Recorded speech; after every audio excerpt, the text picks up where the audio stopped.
समोर जे तळाव आहे, हत्ती तळ, हत्तींना अंघोळ करण्यासाठी जागा, पाणी पिण्याची जागा आहे.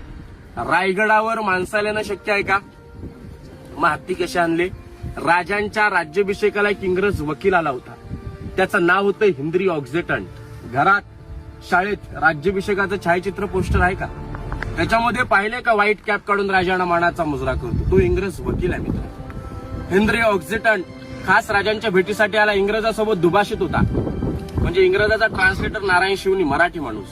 हे दोघं खालून यायला 6 तास लागले. दरबारात गेला, राजांना मानाचा मुजरा केला आणि तो इंग्रज पहिला कोपऱ्यात उभा राहिला, राज्याभिषेक बघू राहिला. आणि राज्याभिषेक बघताना चुकून त्याची नजर त्या हत्तींकडे पडते. हत्तींना बघून तो इंग्रज एवढा घाबरतो की मी 2 पायाचा माणूस, खालून यायला मला एवढी दमछाक झाली. रायगडावरती हत्ती येऊ शकतो का? येऊच शकत नाही. मग शिवाजी राजाने हत्ती कसे आणले? तो इंग्रज वकील पहिला मराठी माणसाला प्रश्न विचारतो. शिवनी, आपण येताना एवढे दमलोय, मग राजाने हत्ती गडावर आणले कसे? आणायचं सोडा, येऊच शकत नाही. मराठी माणूस काय म्हणणार? आमच्यापेक्षा इंग्रज लोक तुम्ही हुशार. या प्रश्नाचं उत्तर तुम्हीच सांगा. इंग्रजाला काही सापडलं नाही. इंग्रजाने रोज निशी डेल डायरीत बकरीत लिहून ठेवलं. आत्ताचे छोटेसे इतिहासकार निनाद बेडेकर उत्तर देतात, रायगड बांधायला 14 वर्ष लागली. हत्तीची वाढ 3 ते 4 वर्षात होती.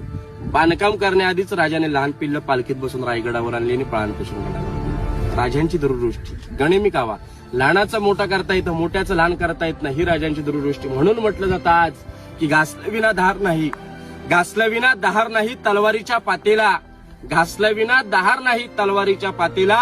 मर्द मराठ्याशिवाय अर्थ नाही या महाराष्ट्राच्या काळ्या मातीला, या महाराष्ट्राच्या काळ्या मातीला.